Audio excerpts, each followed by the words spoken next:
Tug of War in Spanish Harlem, but I divided it into three pieces.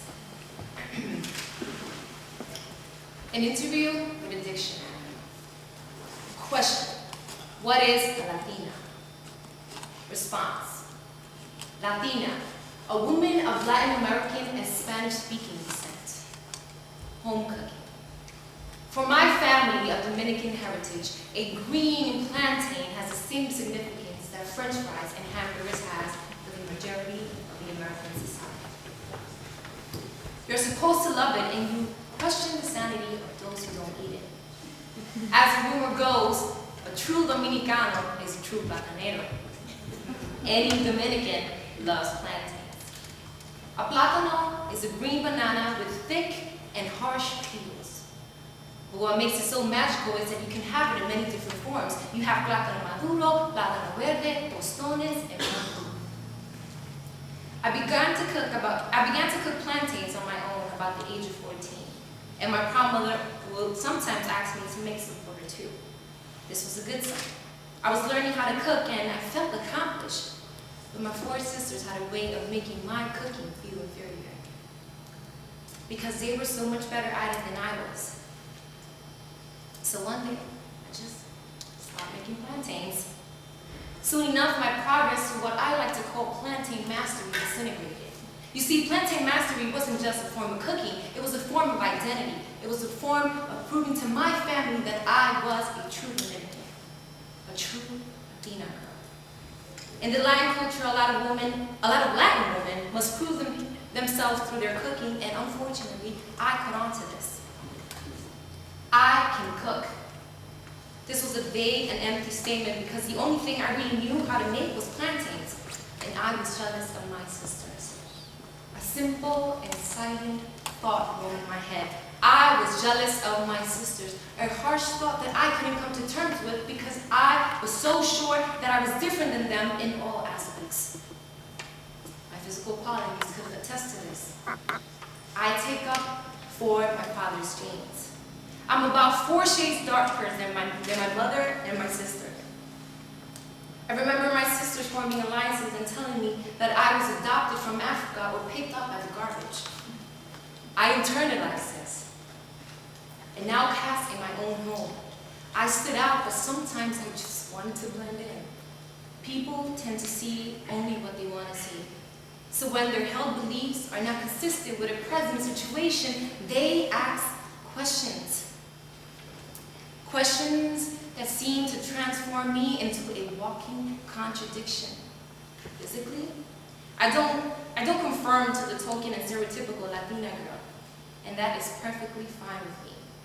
So what are you? Are you black or Hispanic? I am Latina, a dark Latina, not Spanish or Hispanic or black. My dark skin is misunderstood and underrepresented even in Spanish Harlem, a place that's supposed to be just like me. Some people freak out when they hear me speak Spanish, as if the color of my skin is supposed to determine the language or way I speak. When my hair is out and curly, I'm just a black girl with a pretty weave. But when my hair is straightened, I am a question mark, or Indian or Native American, because of my Pocahontas hair.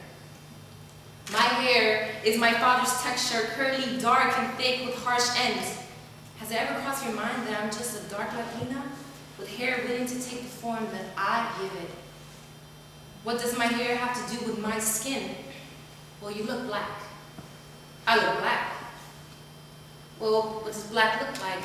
Or white, or Latina for even that matter? What color am I? So where are you from? I poetically want to respond. I'm from a place where silence is not an option, because silence indicates that one is usually holding back something valuable or sent to stillness, dullness, boringness. Life on a plain and one-dimensional field, but Spanish Harlem is not silent at all.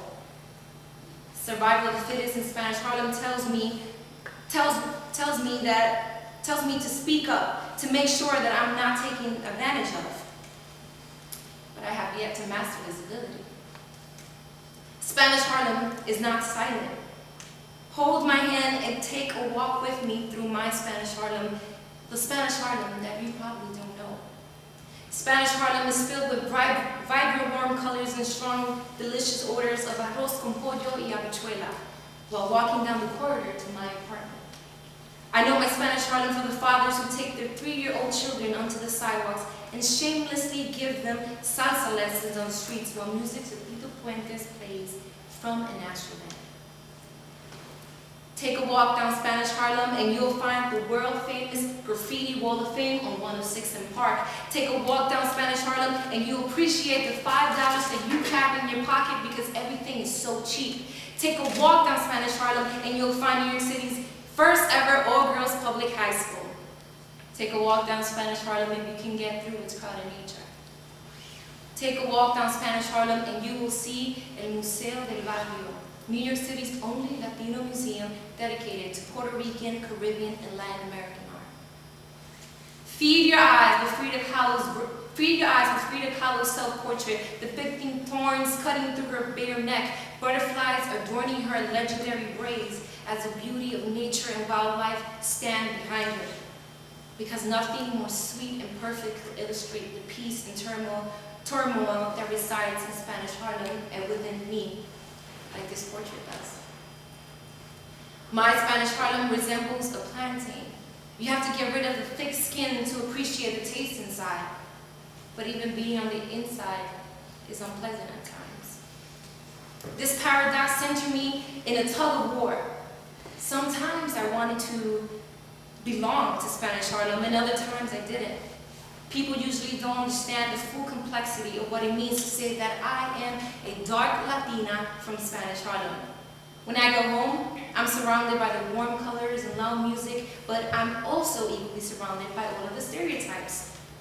A tug of war in Spanish Harlem is what I have become. A constant struggle between believing what's good or what's bad. I stand at the middle of the road with forces pulling at me, and sometimes I even stand at both ends.